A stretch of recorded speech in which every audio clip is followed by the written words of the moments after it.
This is my 2006 Subaru Outback. I've had it for a bit over a year now, and it sports an automatic transmission, EZ30 6-cylinder engine, leather and Alcantara seats, dash cam, black valve caps, and an X-Force mild steel catback. I was hoping to make a better introduction video for it before I filmed any content with it, but unfortunately it came home the other night on a tow truck. I just started driving it to work one morning when it felt it was not as powerful as it once was. All of a sudden, the engine now had no power, the check engine light was flashing, and it was making a horrible ticking sound. So I pulled over, and as I went to bring the car to a stop, the engine just shut off. I got my girlfriend to bring my scan tool to me, and it read the code P0304, cylinder 4 misfire. So I got a ride to work and came back to it that afternoon. When I came back to it, I tried to diagnose it, but in the end, I decided to just get it towed home. And this is where the story starts. The car is back home, my can-do attitude is equipped, my Subaru mechanic mates are on speed dial, and this horrible ticking sound. My name is Sam, and this is Carve's Performance Garage.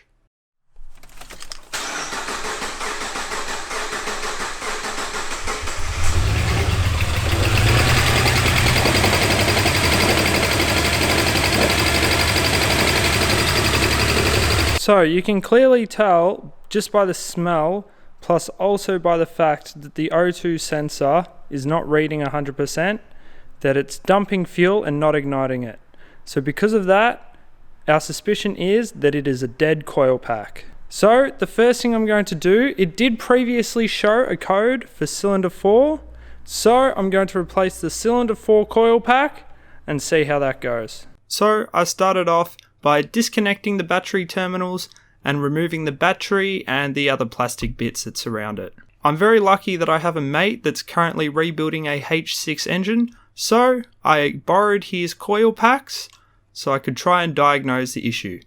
We know for a fact that all of his coil packs were 100%, so I just took out the cylinder 4 coil pack, replaced it with one of his, in hope that the problem would be fixed. So with that all replaced and the battery back in, I could finally turn it back on to see if it had worked.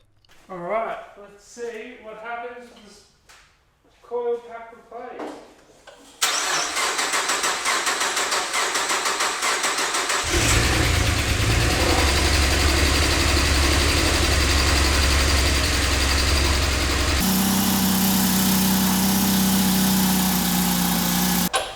Alright. Not much improvement.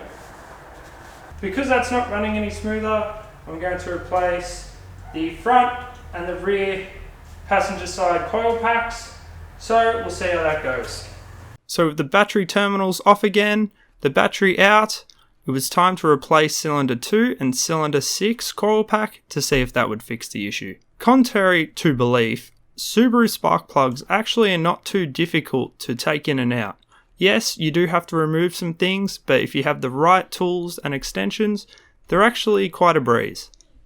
But this all changes when it comes in terms of doing them on a H6 Outback. There's not that much clearance to get stuff in and out, so the best way to do it is to undo the engine mounts, prop up the engine and lift it up, so you have more clearance in between the engine and the chassis frame. The reason why there's such little clearance is mainly because of the way the suspension is raised on the Outback compared to the Liberty. Because the subframe is spaced out from the body a bit more compared to the Liberty, it means that the engine actually kind of sits lower in the engine bay, so it actually kind of sits lower in relation to the chassis of the vehicle. So to lift the engine up, I just raised the car on the hoist, got 2 jack stands, and placed them underneath the exhaust manifold, one on each side of the engine. And then just lowered the whole car a little bit more, and bam, the engine has lifted up a little bit. So with the coil pack swapped over, the engine lowered back into the subframe with the engine mount bolts tightened again. I put the battery back in, hooked it all up, and started it again. Now, it was time to see if that had worked. Alright, let's see if this starts.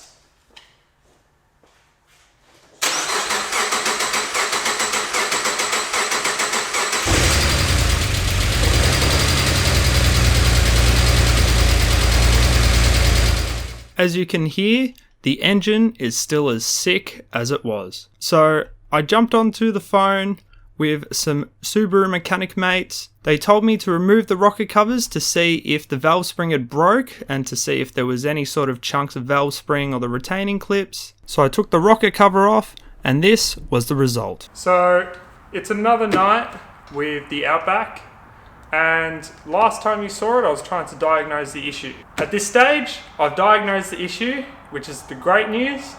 The bad news is what the issue is. So after recommendations from mates, I was using my stethoscope to try diagnose what it was. And the sound sounded like it was still coming from one cylinder, which was cylinder 4, and it definitely sounded like it was something mechanical. So the next step was to remove the rocker cover, and that was when I found the issue. So after taking the rocker cover off, sitting at the bottom of the rocker covers were these two little U-shaped metal pieces. These are the valve spring retainers. Now unfortunately, for these to come off, something bad has to happen with the spring. Because I haven't taken the camshaft off, what we're thinking is that it's a broken spring. We're suspecting it's a broken spring because you can easily move the bucket. Hopefully I can hold the camera still enough and there's enough lighting, but you can see this bucket goes back into the housing and should come out as it has been, but it obviously isn't now.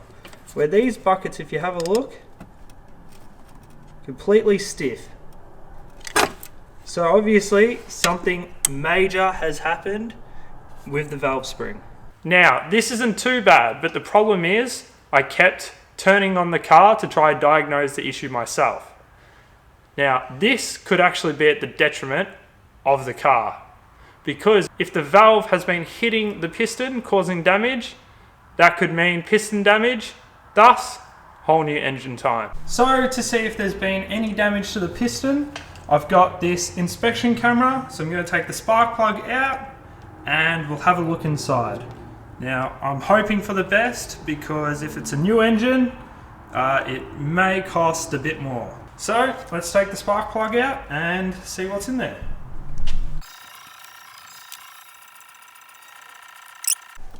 So now let's have a look with the inspection camera. You'll be seeing this with me, so hopefully everything's okay.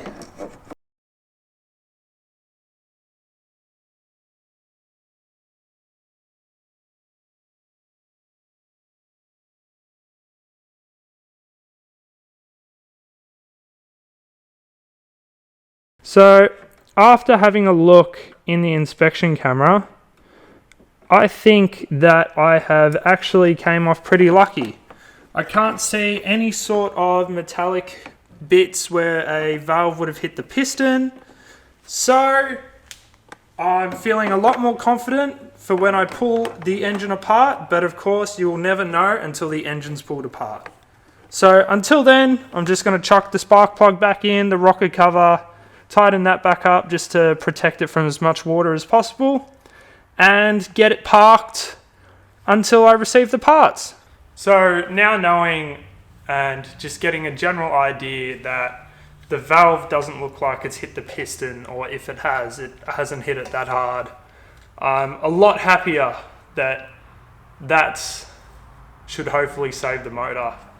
But until then, all I can really do is order parts.